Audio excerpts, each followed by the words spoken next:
All Palaces Are Temporary Palaces is a poem written by Rosbeth Ben Ani, which is prescribed in the text AEC 3 for Sciences. ഇതിൻ്റെ video നമ്മൾ ഇട്ടിട്ടുണ്ടായിരുന്നു, മലയാളത്തിലും ഇംഗ്ലീഷിലും ഇട്ടിട്ടുണ്ടായിരുന്നു. ഇനി നമുക്ക് ഇതിലെ ക്വസ്റ്റ്യൻ ആൻസേഴ്സ് നോക്കാം. ടെക്സ്റ്റിൻ്റെ ബാക്കിലുള്ള ക്വസ്റ്റ്യൻസ് ആണ് നമ്മൾ നോക്കുന്നത്. നിങ്ങൾക്ക് ഷോർട്ട് ക്വസ്റ്റ്യൻസ്, അതായത് ഷോർട്ട് ആൻസർ 2 മാർക്ക് ക്വസ്റ്റ്യൻസ് ഇല്ലാത്തത് കൊണ്ട് തന്നെ നമുക്ക് പാരഗ്രാഫ് എസ്സേ ക്വസ്റ്റ്യൻസ് നോക്കാം. How does the poem mix science with childhood wonder?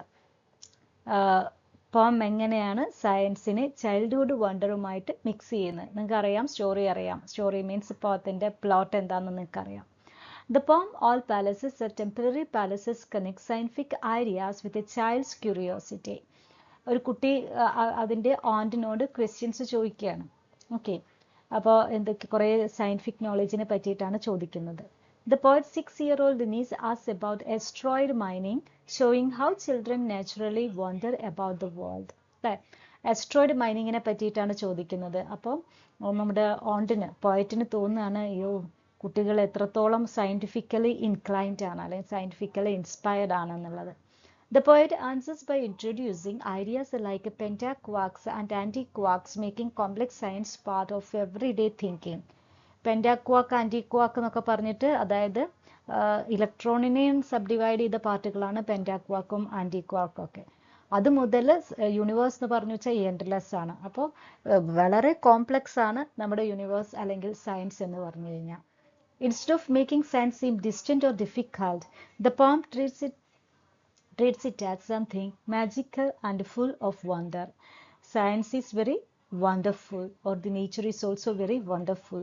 It shows that science is not just about facts but also about imagination and discovery.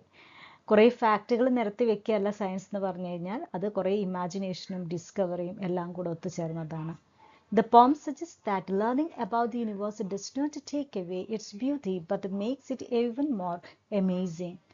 Okay, അതായത് universe എങ്ങനെയാണ് make it away its beauty. യൂണിവേഴ്സിൻ്റെ beauty മാത്രമല്ല, അത് വളരെ amazing ആണ്. അറിയും തോറും അതിൻ്റെ ഒരുപാട് കാര്യങ്ങൾ നമുക്ക് അറിയാത്തതായിട്ടുണ്ട്, അല്ലെങ്കിൽ ഒരുപാട് സ്ഥിതിവിശേഷങ്ങളുള്ള ഒരു സംഭവമാണ് ഈ യൂണിവേഴ്സ് എന്ന് പറഞ്ഞു കഴിഞ്ഞാൽ. By blending personal emotions with scientific knowledge, the poet shows that curiosity is at the heart of both childhood and science. അതായത് ചൈൽഡ് എന്നുള്ള നിലയ്ക്കും ഒരു സയൻറ്റിസ്റ്റ് എന്നുള്ള നിലയ്ക്കും ഒക്കെ നമുക്ക് ക്യൂരിയോസിറ്റി ഉണ്ടാവാം. അപ്പോൾ ഈ ക്യൂരിയോസിറ്റിയാണ് ദിസ് നീസ്, അല്ലെ, 6-year-old niece is asking. The poem makes us see that the more we explore, the more we appreciate the mystery of life and the universe. അല്ലെ, കൂടുതൽ നമ്മൾ എക്സ്പ്ലോർ ചെയ്യും തോറും, കണ്ടുപിടിക്കും തോറും എന്താണ് സയൻസ് അല്ലെങ്കിൽ യൂണിവേഴ്സ് വളരെ മിസ്റ്റീരിയസ് ആയിട്ട് മാറുകയാണ്. മിസ്റ്റീരിയസ് പറഞ്ഞു വെച്ചാൽ എന്താണ്, അതായത് നിഗൂഢമായിട്ട് മാറുന്നുണ്ട്. How does nature contribute to the theme of change? Nature എങ്ങനെയാണ് തീം ഓഫ് ചേഞ്ച്, അതായത് ഇപ്പോൾ all palaces are temporary palaces എന്ന് പറഞ്ഞാൽ തന്നെ എന്താണ്, the main theme of the poem is change. അതായത് ഒരു കാര്യത്തിനും ഒരു സ്ഥിരതയില്ല യൂണിവേഴ്സിൽ. അപ്പോൾ അതിന് എങ്ങനെയാണ് നേച്ചർ കോൺട്രിബ്യൂട്ട് ചെയ്യുന്നതെന്നാണ് ചോദിച്ചിട്ടുള്ളത്, നേച്ചർ സപ്പോർട്ട് ചെയ്യുന്നത്. The poem uses nature like asteroids, the sky and the ocean to show how nothing lasts forever. ഒന്നും എന്താണ് സ്ഥിരമല്ല, എല്ലാം മാറിക്കൊണ്ടിരിക്കുകയാണ് നേച്ചറിൽ. It talks about mining asteroids, which reminds us of that even things in space can be used up. അപ്പോൾ asteroid mining, ആസ്ട്രോയിഡിൽ നമ്മൾ ലോഹങ്ങളും എന്താണ് ധാതുക്കളൊക്കെ ഖനനം ചെയ്യുന്നതിലൂടെ space വരെ നമ്മൾ യൂസ് ചെയ്യാൻ തുടങ്ങിയിട്ടുണ്ട്. The mention of spent comets shows that even stars and planets have lifetimes. നമുക്കറിയാം അതുപോലെ എന്താ പറയുക, ബ്ലാക്ക് ഹോളൊക്കെ ഉണ്ടാവുന്നതും അതുപോലെ സൂപ്പർനോവേ, അത് സ്റ്റാർ കത്തി നശിക്കുന്നതൊക്കെയാണ്. അപ്പോൾ എല്ലാറ്റിനും എന്താണ് ഒരു ലൈഫ് ടൈം ഉണ്ട്, അല്ലെങ്കിൽ ഒരു എൻഡ് ഉണ്ട്, ഡെത്ത് ഉണ്ട് യൂണിവേഴ്സിൽ. The ocean, coral reefs and weddings underwater also represent things that change over time. നമുക്കറിയാം എല്ലാം മാറ്റത്തിന് വിധേയമാണ് ഓഷൻ, അല്ലേ. ഇപ്പോൾ ഗ്ലോബൽ വാർമിംഗ് ഒക്കെ കൂടിയോണ്ട് ഓഷനിലൊക്കെ വെള്ളം കൂടുതൽ വാംത്തായി എന്ന് പറഞ്ഞപ്പോഴും ടൊർണാഡോ അതുപോലെയുള്ള ചുഴലിക്കാറ്റുകളൊക്കെ വരുന്നുണ്ട്. അതുപോലെ തന്നെയാണ് എല്ലാ കാര്യം, under water wedding, coral reefs, everything is undergoing changes. മനുഷ്യന്റെ ലൈഫ് ഉൾപ്പെടെ. Even the sky, which seems endless, is described as impressive, meaning it does not care about the human lives. Okay, നമുക്ക് തോന്നും സ്കൈ എന്നും ഒരേപോലെയാണെന്ന്. അത് മനുഷ്യന് care ചെയ്യുന്നില്ല, പക്ഷേ sky is also changing. This shows that the time moves on no matter what we do. The poem compares scientific discoveries and human creations to nature, showing that everything, no matter how big or small, eventually changes. അപ്പോൾ വലിയ കാര്യങ്ങളായാലും pentaquark antiquark means the smallest things, that is the division of electrons actually. അപ്പോൾ അത്രയും ചെറിയ കാര്യം മുതൽ വലിയ universe വരെ മാറിക്കൊണ്ടിരിക്കുകയാണ്, ചേഞ്ച് ചെയ്തുകൊണ്ടിരിക്കുകയാണ്. Instead of seeing this as sad, the poem encourages us to accept it. Okay, അപ്പോൾ നമ്മൾ ചേഞ്ച് ചെയ്യുന്നത് എന്നുള്ളത് കൊണ്ട് ഒരു എന്താ പറയുക, സങ്കടകരമായിട്ട് ഒരു സാഡ് തിങ് ആയിട്ട് നമ്മൾ വിചാരിക്കേണ്ട. We should have to accept change. How does the poem show the importance of imagination? ഇമാജിനേഷൻ്റെ ഇമ്പോർട്ടൻസ് എന്തൊക്കെയാണ്, അല്ലെങ്കിൽ എങ്ങനെയാണ് ഇമാജിനേഷൻ ഈസ് ഇമ്പോർട്ടൻറ്റ് എന്ന് പറയുന്നത്? Imagination is very important in the poem because it helps both the child and the poet see the world in new ways. The 6-year-old niece asks about asteroid mining, showing how children naturally wonder about big ideas. So even at present, children പോലും, അതായത് ചെറിയ കുട്ടികൾ പോലും asteroid mining or the secrets of universe അതിനെപ്പറ്റിയൊക്കെ വളരെ ബോധവാന്മാരാണ്. Instead of giving a simple answer, the poet responds with scientific terms like pentaquarks and antiquarks, making science sound exciting and full of mystery. അപ്പോൾ sound വളരെ interesting ആണ്, curious ആണ്, പക്ഷേ എന്താണ്, it is mysterious also, വളരെ നിഗൂഢമാണ്. This shows that science and imagination are connected. The poem suggests that learning new things does not take away the wonder of the universe. In fact, it makes us appreciate it more. അപ്പോൾ നമുക്ക് വളരെയധികം wonder തോന്നും യൂണിവേഴ്സിൻ്റെ ഓരോ കാര്യങ്ങൾ ആലോചിച്ചാൽ, regarding it's changes and all. പക്ഷേ എന്താണ്, അതിനേക്കാൾ ഉപരി അത് നമ്മളെ it shows that it makes appreciate it more. ഒരുപാട് അപ്രീസിയേഷൻ നമുക്ക് യൂണിവേഴ്സിൻ്റെ കാര്യങ്ങൾ, അല്ലെങ്കിൽ ഇത്രയും പ്രകൃതി, അല്ലെങ്കിൽ ഈ യൂണിവേഴ്സ് വളരെയധികം, പ്രപഞ്ചം വളരെയധികം വിശാലമായിട്ടുള്ള ഈ പ്രപഞ്ചം, അതിനോട് നമുക്കൊരു അപ്രീസിയേഷൻ അല്ലെങ്കിൽ വളരെയധികം ഒരു ആരാധനയാണ് ആക്ച്വലി തോന്നുന്നത്. The poem encourages us to keep asking questions, to see the world not just through facts but also through creativity and wonder. അപ്പോൾ വേൾഡ് എന്ന് പറഞ്ഞു വെച്ചാൽ it's very wonderful, it's also very creative. It reminds us that the imagination helps us implore and understand the world better. ഇമാജിനേഷനിലൂടെ മാത്രമാണ് നമുക്ക് കൂടുതലായിട്ട് വേൾഡിനെ മനസ്സിലാക്കാൻ പറ്റൂ. കാരണം നമുക്ക് കാണുന്നത് വളരെ ചെറിയ കാര്യങ്ങളാണ്. അപ്പോൾ നിങ്ങൾ കേട്ടിട്ടുണ്ടാവും പ്രകാശവർഷം, ലൈറ്റ് ഇയർ എന്നൊക്കെ പറഞ്ഞിട്ട്. അതായത് നമ്മൾ ഈ കാണുന്ന സ്റ്റാറുകളൊക്കെ എത്രയോ വർഷങ്ങൾക്ക് മുൻപ് ഉള്ള സ്റ്റാറുകളാണ്. We do not know whether the star is existing now or not. അപ്പോൾ ആ ഒരു രീതിയിലുള്ള ഒരുപാട് കാര്യങ്ങൾ, ഒരുപാട് രഹസ്യങ്ങളുണ്ട് നമ്മുടെ പ്രപഞ്ചത്തിൽ. What do the last 4 lines of the poem mean? The last 4 lines of the poem talk about hope, possibility and endless nature of curiosity. പോം ഒരു ഓപ്റ്റിമിസ്റ്റിക് മൂഡിലാണ് എൻഡ് ചെയ്യുന്നത്. അതുകൊണ്ട് തന്നെ എൻഡ്ലെസ് നേച്ചർ ഓഫ് ക്യൂരിയോസിറ്റി ഒക്കെയാണ് പറയുന്നത്. The poet imagines a future where people live on asteroids without fences or fracking, meaning a world without borders or environmental harm. നിങ്ങൾ കഴിഞ്ഞ സെമസ്റ്ററിലൊക്കെ പഠിച്ച പോലെ എന്താണ്, നമ്മൾ സ്പേസ് ലൈഫ് ഉണ്ടാവും, സ്പേസിൽ പോയിട്ട് നമ്മൾ അവിടെ we will begin to live over there. അപ്പം അങ്ങനെ ജീവിക്കുകയാണെങ്കിൽ നമുക്ക് എന്തുണ്ടാവും എന്നാണ് പറയുന്നത്, ഒരു ബോർഡറോ അല്ലെങ്കിൽ അതിർവരമ്പുകളോ ഒന്നും ഇല്ലാത്തൊരു ജീവിതമായിരിക്കും അത് എന്നുള്ളതാണ് പറയുന്നത്. അവിടെ രാജ്യങ്ങളോ അല്ലെങ്കിൽ അതിർത്തികളോ ഒന്നും ഉണ്ടാവില്ല. എൻവയറൺമെൻറ്റിനെ നമ്മൾ ഹാം ചെയ്യാതെ വളരെ പീസ്ഫുൾ ആയിട്ടുള്ള ജീവിതമായിരിക്കും. This dream suggests a hopeful future where humans live freely and responsibly. The phrase dreams no deeper in elastic scattering. അപ്പോൾ നമുക്കറിയാം ഈ ഫ്രേസിൽ, അതായത് dreams no deep inelastic scattering എന്ന് പറഞ്ഞു കഴിഞ്ഞാൽ എവറിത്തിങ് ഈസ് സ്കാറ്റേർഡ്. അതായത് ഒരു ബിഗ് ബാങ് തിയറി ഒക്കെ നിങ്ങൾ കേട്ടിട്ടുണ്ടായിരിക്കും. വേൾഡിൻ്റെ അല്ലെങ്കിൽ യൂണിവേഴ്സിൻ്റെ ഒറിജിൻ എന്ന് പറയുന്നത് ഒരു ബിഗ് ബാങ്ങിലൂടെ ആയിരുന്നു. ഒരു single point is divided or banked into a lot of scattering elements. In physics, deep inelastic scattering refers to energy being lost, but the poet uses it to say that dreams do not fade away. സ്വപ്നങ്ങൾ ഒരിക്കലും നശിച്ചു പോവില്ല. The final line, where rays collide in charm and strange, refers to particles in physics, but also suggests that beauty and mystery exist even in the smallest things. അതായത് ഇത്രയും വലിയ യൂണിവേഴ്സിന് മാത്രമല്ല, ഈ ചെറിയ പെൻറ്റാ ക്വാർക്ക്, ആൻറ്റി ക്വാർക്ക്, അതിന് പോലും എന്ത് mystery ഉണ്ട്, അതുപോലെ തന്നെ ബ്യൂട്ടി ഉണ്ട്. These lines remind us that while everything changes, the universe is full of endless possibilities. Universe എന്ന് പറഞ്ഞു കഴിഞ്ഞാൽ ഫുൾ ഓഫ് എൻഡ്ലെസ്, അതായത് വീണ്ടും വീണ്ടും നമുക്ക് ഒരുപാട് ക്യൂരിയോസിറ്റി തോന്നുന്ന സംഭവമാണ് universe. We cannot find the secrets, all the secrets of universe, all the solutions of the universe. The poem encourages us to stay curious and hopeful about the future. അതായത് ഫ്യൂച്ചറിനെ പറ്റിയിട്ട് കൂടുതൽ ഹോപ്പ്ഫുള്ളും അതുപോലെ തന്നെ ക്യൂരിയസ് പറഞ്ഞു വെച്ചാൽ കൂടുതൽ ആകാംക്ഷയുള്ളവരും ആക്കി തീർക്കാൻ ഈ പോയം നമ്മളെ ആക്കി തീർക്കുന്നുണ്ട്. കൂടുതൽ ആകാംക്ഷാഭരിതരും അതുപോലെ തന്നെ കൂടുതൽ ഹോപ്പ്ഫുൾ പറഞ്ഞു വെച്ചാൽ പ്രതീക്ഷ. അതായത് it does not say any negative remark on universe or the നമ്മൾ മറ്റേ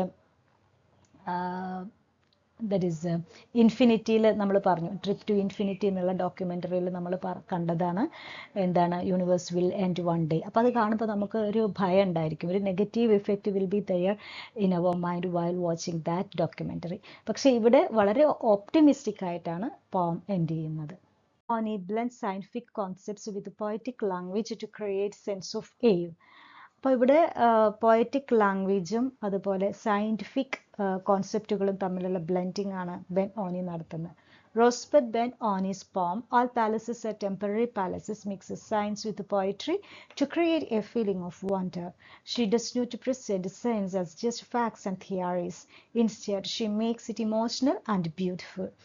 അപ്പം സയൻസിനെ പോയട്രി ഫീലിംഗ് ഒക്കെ ആയിട്ട് ഷീ ഈസ് മിക്സിങ്, റോസ്ബെറ്റ് ഓനി is mixing science with poetry and wonder. She does not present science as just facts and theories. അല്ലേ, science എന്ന് പറഞ്ഞു വെച്ചാൽ ജസ്റ്റ് ഫാക്ട്സ്, കാൽക്കുലേഷൻസ്, തിയറീസ് ഒന്നുമല്ല. Instead she makes it emotional and beautiful. It is something emotional and beautiful also. It's curious also. A lot of curious things are also there for science. The poem combines ideas from physics with personal experiences, making science feel connected to human life. Okay, ഒരുപാട് കാര്യങ്ങൾ ഉണ്ട്, physics, personal experiences. അപ്പോൾ സയൻസിനെ human ലൈഫുമായിട്ട് വളരെയധികം connect ചെയ്യാനാണ് റോസ്ബെറ്റ് ഓനി ശ്രമിക്കുന്നത്. One way Ben Oni does this is by using the curiosity of a child. ഒരു ചൈൽഡിൻ്റെ ക്യൂരിയോസിറ്റിയോട് കൂടെയാണ് ഇത് ചെയ്യുന്നത്. The poem begins with the poet's 6-year-old niece asking about asteroid mining. അല്ലേ, അപ്പോൾ അതിനെ പറ്റിയിട്ടൊരു 6-year-old ഇവരുടെ നീസ് അല്ലേ ചോദിക്കുകയാണ്. അപ്പോഴാണ് നമ്മുടെ റോസ്ബെറ്റ് ഓനി അതിനെ പറ്റിയൊക്കെ ചിന്തിക്കുന്നത്. This simple question leads to deeper discussion about space, atoms and the universe. അല്ലേ, യൂണിവേഴ്സിനെ പറ്റി മാത്രമല്ല, ആറ്റം, സ്പേസ്, അങ്ങനെ പല കാര്യത്തെ പറ്റിയിട്ടും ഈ കുട്ടി ക്വസ്റ്റ്യൻ ചെയ്യുന്നുണ്ട്. By starting with a child's innocent curiosity, the poet makes scientific ideas feel exciting and magical. Okay, അപ്പോഴാണ് scientific ideas feel exciting and magical ആയിട്ട് ഫീൽ ചെയ്യുന്നു. അതായത് സയൻസ് എന്ന് പറഞ്ഞു കഴിഞ്ഞാൽ അത് വളരെയധികം ക്യൂരിയസ് ആണ്, അതുപോലെ തന്നെ ഐഡിയാസ് വളരെയധികം മാജിക്കലാണ്, എക്സൈറ്റിംഗ് ആണ്. Instead of just explaining how things work, she shows how science can inspire us. Science നമ്മളെ ഇൻസ്പയർ ചെയ്യാൻ പറ്റും, സയൻസ് നമ്മളെ ക്യൂരിയസ് ആക്കാൻ പറ്റും, സയൻസ് മേക്സ് us everything. ഈ ഐഡിയാസ് ഒക്കെയാണ് ഈ പാത്തിലൂടെ നമുക്ക് കിട്ടുന്നത്. The poet also uses beautiful and imaginative language to talk about scientific ideas. അപ്പം എന്താ പറയുക, ഇമാജിനേറ്റീവ് ലാംഗ്വേജ് അബൌട്ട് സയൻറ്റിഫിക് ഐഡിയാസിനെ പറ്റിയിട്ടുള്ള ഇമാജിനേറ്റീവ് ലാംഗ്വേജുകളാണ് ഇമാജിനേറ്റീവ് ലാംഗ്വേജ് വേണം.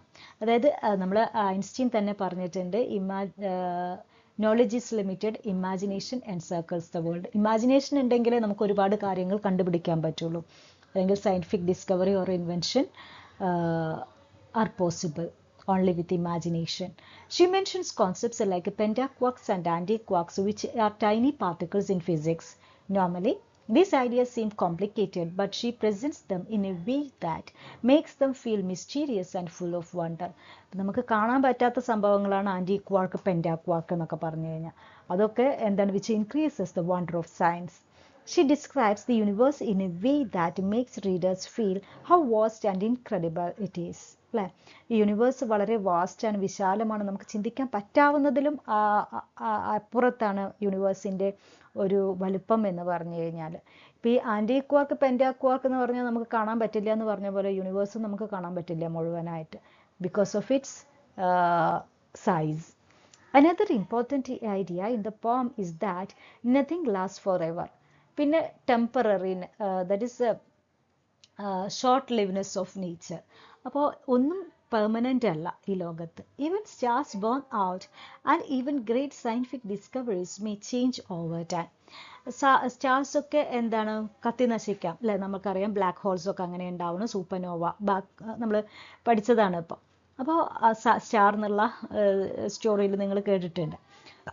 അപ്പോൾ അതിന് വരെ നാശങ്ങളുണ്ട്. Okay, it connects this idea to human life, showing that while nothing is permanent, ഒന്നും ഇവിടെ പെർമനൻ്റ് അല്ല, അല്ലെങ്കിൽ സ്ഥിരമല്ല. That is what makes life special.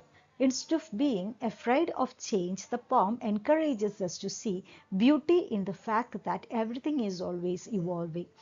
എല്ലാം മാറി മറിയുന്നുണ്ട്, എല്ലാം ഒന്നും സ്ഥിരമല്ല, എല്ലാതും എന്താണ് ഓൾവേസ് ചേഞ്ചിങ് എന്നുള്ളതിലും ഒരു ബ്യൂട്ടി ഉണ്ട്. By combining science with poetry, Ben-Oni shows that knowledge does not take away wonder, it adds to it. അല്ലേ? അതായത് നോളേജ് എന്ന് പറഞ്ഞു വെച്ചാൽ നമ്മൾ അറിയും തോറും. ഇപ്പോൾ ചന്ദ്രൻ എന്ന് പറഞ്ഞപ്പോൾ ആദ്യം ആളുകൾ വിചാരിച്ചു ചന്ദ്രനിൽ പോവാന്ന് പറയുന്നതായിരിക്കും ഏറ്റവും വലുത്. ചന്ദ്രനിൽ പോയപ്പോഴാണ് മനസ്സിലായത് അതിനപ്പുറത്തേക്ക് അതിനേക്കാൾ വലിയ ലോകമുണ്ട്. അപ്പോൾ നോളേജ് നമുക്ക് വണ്ടറാണ് തരുന്നത്. The more we learn about the universe, the more we realize how incredible it is. കൂടുതൽ അറിയുമ്പോൾ കൂടുതൽ നമുക്ക് വിശ്വസിക്കാൻ പറ്റാത്ത അവസ്ഥയാണ് സയൻസ് അല്ലെങ്കിൽ regarding this universe. Her poem makes science feel personal and exciting, encouraging readers to stay curious. അല്ലേ? അപ്പോൾ റീഡേഴ്സിനെ ക്യൂരിയസ് ആക്കുക, അല്ലെങ്കിൽ എന്താണ്, കൂടുതൽ ആകാംക്ഷാഭരിതരാക്കുകയാണ് ചെയ്യുന്നത്. Through her words, she reminds us that science and poetry are not separate. അല്ലേ? സയൻസും പോയട്രിയും സെപ്പറേറ്റ് അല്ല, ഇറ്റ് ഈസ് വൺ. അതായത് നമ്മൾ എപ്പോഴും പറയുന്നതാണ് സയൻസ് ആൻഡ് ഇമാജിനേഷൻ, അത് ഒന്നിച്ചു പോവില്ല. സയൻറ്റിസ്റ്റുകൾ പറഞ്ഞു they are very serious, they are pursuing knowledge അല്ലേ? പക്ഷേ പോയറ്റ്സ് എങ്ങനെയാണ്, they are living in imagination, they are not at all rational in nature. Rational means ബുദ്ധി ഉപയോഗിച്ച് ചിന്തിക്കുന്നവരല്ല. ഈ കാര്യങ്ങളൊക്കെ നമ്മൾ കേൾക്കുന്നതാണ്. പക്ഷേ എന്താണ്, they are both ways of exploring and understanding the world. രണ്ടുപേരും എന്താണ്, രണ്ട് രീതിയിലാണെങ്കിൽ പോലും പോയറ്റ്സും അതുപോലെ തന്നെ സയൻറ്റിസ്റ്റുകളും ലോകത്തെ കീഴടക്കുക അല്ലെങ്കിൽ ലോകത്ത് സഞ്ചരിച്ച ഓരോ കാര്യങ്ങൾ നമുക്ക് മനസ്സിലാക്കി തരികയാണ് ചെയ്യുന്നത്. 12th one, analyze how Ben-Oni explores tension between the desire for permanence and the reality of transience. അപ്പോൾ നമുക്കറിയാം ഡിസയർ ഫോർ പെർമനൻസ്, നമുക്ക് എന്തെങ്കിലും സന്തോഷം തോന്നിയാൽ നമുക്ക് തോന്നും അത് സ്ഥിരമായിരുന്നെങ്കിൽ എന്ന്, അല്ലേ? But we know that nothing is permanent in this nature, everything is transient. Transient എന്ന് പറഞ്ഞു വെച്ചാൽ മാറി മറിഞ്ഞുകൊണ്ടിരിക്കുന്നതാണ്. In all palaces are temporary palaces. Rosebud Ben-Oni talks about how humans want things to last forever, but in reality everything changes. നമുക്ക് എല്ലാ കാലത്തും സ്ഥിരമായി നിൽക്കണമെന്നാണ് ആഗ്രഹം, പക്ഷേ മാറാത്തതായിട്ട് ഈ ലോകത്തൊന്നുമില്ല. People build palaces, make discoveries and create a relationship hoping they will last. അല്ലേ? വലിയ കെട്ടിടങ്ങൾ ഉണ്ടാക്കുന്നു, പാലസുകൾ ഉണ്ടാക്കുന്നു, hoping that they will last. അല്ലേ? നമ്മൾ എന്നേക്കുമായിട്ട് ഇങ്ങനെ സുഖിച്ച് ജീവിക്കുമെന്ന് വിചാരിച്ചിട്ടാണ് അവരുണ്ടാക്കുന്നത്. However, nothing stays the same. ഒന്നും ഈ ലോകത്ത് സ്ഥിരമായിട്ട് അവശേഷിക്കുന്നില്ല. The poem shows this struggle and encourages readers to accept a change as natural part of life. One way Ben Oni does this is by using space and science as examples. അപ്പോൾ സയൻസിനെയും സ്പേസിനെയൊക്കെ വെച്ചിട്ട് example എടുത്തിട്ടാണ് നമ്മുടെ Ben ഓനി ഇതിനെ നമുക്ക് പറഞ്ഞു മനസ്സിലാക്കി തരുന്നത് ഈ പാഠത്തിലൂടെ. She talks about asteroid mining and comets which seem massive and permanent but eventually disappear. Asteroid mining അല്ലെങ്കിൽ ആസ്ട്രോയിഡ്സും കോമറ്റ്സും ഒക്കെ വലുതാണ്, പക്ഷെ പെട്ടെന്ന് തന്നെ അത് നശിച്ചു പോകുന്നുണ്ട്. Even stars which shines for millions of years burn out one day. Stars വരെ സൂപ്പർനോവയായിട്ട് കത്തി നശിക്കുന്നുണ്ട്. This shows that even the universe itself is always changing. By using these examples, she reminds us that nothing, no matter how big, lasts forever. ഒന്നും ഈ ലോകത്ത് last ചെയ്യില്ല, അല്ലെങ്കിൽ എന്താണ് permanent അല്ല എന്നാണ് പറയുന്നത്. The phrase all palaces are temporary palaces is an important part of the poem. A palace usually means something strong and lasting, but the poet reminds us that it is the most powerful buildings which eventually fall. അപ്പോൾ നമുക്കറിയാം വലിയ ബിൽഡിങ്ങുകൾ പോലും വീഴുന്നുണ്ട്, നമ്മൾ നേരത്തെ പറഞ്ഞതാണ്. This idea does not only apply to buildings, it also applies to knowledge, relationships and achievements. Even the things people work hard to create will change over time. എന്തും എത്ര ബുദ്ധിമുട്ടി ഉണ്ടാക്കുന്നതായാലും ഒരു പക്ഷേ കുറച്ച് നിമിഷങ്ങൾ കൊണ്ട് അത് നഷ്ടപ്പെട്ടേക്കാം. Another way Ben Oni expressed this idea is through the conversation with her niece. The child asks about asteroid mining and the poet gives her a deep answer about the universe. അല്ലേ, asteroid മൈനിങ്ങിനെ പറ്റി ചോദിക്കുമ്പോൾ നമ്മുടെ poet ഇതുപോലെ യൂണിവേഴ്സിനെ പറ്റിയിട്ട് പറഞ്ഞു കൊടുക്കുന്നുണ്ട്. This moment represents how humans want to pass knowledge to the next generation. However, even knowledge is not permanent. Science changes and what people believe today may be different in the future. അപ്പോൾ നമ്മൾ എന്താണ് that what people believe today, ഇന്ന് നമ്മൾ വിശ്വസിക്കുന്ന കാര്യമൊക്കെ നാളെ തെറ്റാണെന്ന് പറയും. ഓക്കെ, ഇപ്പോൾ നമ്മൾ ആദ്യത്തെ ആളുകളൊക്കെ വിചാരിച്ചിരുന്നു ഭൂമി പരന്നതാണ്, പിന്നെ സയൻറ്റിസ്റ്റുകൾ വന്നിട്ട് പറഞ്ഞു ഭൂമി ഉരുണ്ടതാണ്, പരന്നതല്ല, അല്ലേ. പിന്നെ നമ്മൾ വിചാരിച്ചിരുന്നു ചന്ദ്രൻ പ്രകാശിക്കുന്നുണ്ട്, പിന്നെ സയൻറ്റിസ്റ്റുകൾ പറഞ്ഞു ചന്ദ്രൻ പ്രകാശിക്കുകയല്ല, അല്ലേ, അത് റിഫ്ലക്റ്റ് ചെയ്യാണ് ആക്ച്വലി ചെയ്യുന്നത്. എല്ലാ കാര്യങ്ങളും നമുക്ക് പിന്നെ ഒരു ദിവസത്തെ വിശ്വാസമല്ല പിറ്റേ ദിവസത്തെ വിശ്വാസം അല്ലെങ്കിൽ നോളജ് എന്ന് പറഞ്ഞു കഴിഞ്ഞാൽ. Everything is undergoing changes. Even though everything is temporary, the poem does not see this as bad thing. Instead, it encourages us to accept and appreciate change. The last lines of the poem talks about the dreams and particles colliding in charm and strange. അല്ലേ, അപ്പോൾ accept ചെയ്യുക. നമ്മളതിനെപ്പറ്റി പേടിച്ചിരുന്നിട്ടോ അല്ലെങ്കിൽ അതിനെപ്പറ്റി ഇഷ്ടപ്പെടാതിരുന്നിട്ടോ കാര്യമല്ല. We should have to accept the change. The last line of the poem talk about the dreams and particles colliding in charm and strange. This means that new things are always being created, even as old things disappear. പഴയത് പോയി പുതിയത് വരുന്നു, അത് നമ്മൾ accept ചെയ്യണം. Ben Oni shows that while nothing lasts forever, that is what makes life interesting. Change is something to fear, it is something to embrace. അല്ലേ, അപ്പോൾ പുതിയ കാര്യങ്ങൾ നമ്മൾ ആക്സെപ്റ്റ് ചെയ്യുന്ന വേണം. അത് വളരെ ഇൻട്രസ്റ്റിംഗ് ആണ്. പുതിയ കാര്യങ്ങളെ നമ്മൾ പേടിക്കരുത്, പക്ഷെ അതിനെ നമ്മൾ ഉൾക്കൊള്ളണം എന്നുള്ളതാണ് റോസ് ബെഡോനി പറയുന്നത്. It's a very short poem which is written by Rose Bedoni.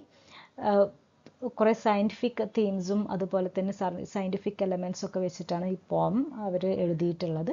അപ്പോൾ വീഡിയോ കണ്ടതിന് ശേഷം ഒന്നും കൂടെ ആ പോം വായിച്ചു നോക്കുക, നോട്ട്സ് എഴുതുക, ഇത് എഴുതി വെക്കുക. എക്സാമിന് വളരെ സിമ്പിളായിട്ടാണ് നമ്മളിവിടെ പ്രസൻറ്റ് ചെയ്യുന്നത് അല്ലെങ്കിൽ എഴുതിയിട്ടുള്ളത്. അപ്പോൾ അതുകൊണ്ട് തന്നെ നിങ്ങൾക്ക് ഉപകാരമാവുമെന്ന് പ്രതീക്ഷിക്കുന്നു. നോട്ടിലേക്ക് എഴുതി ക്വസ്റ്റ്യൻ ആൻസറൊക്കെ നന്നായിട്ട് പഠിച്ച് എക്സാമിന് പോവുക. Okay, thank you, bye bye.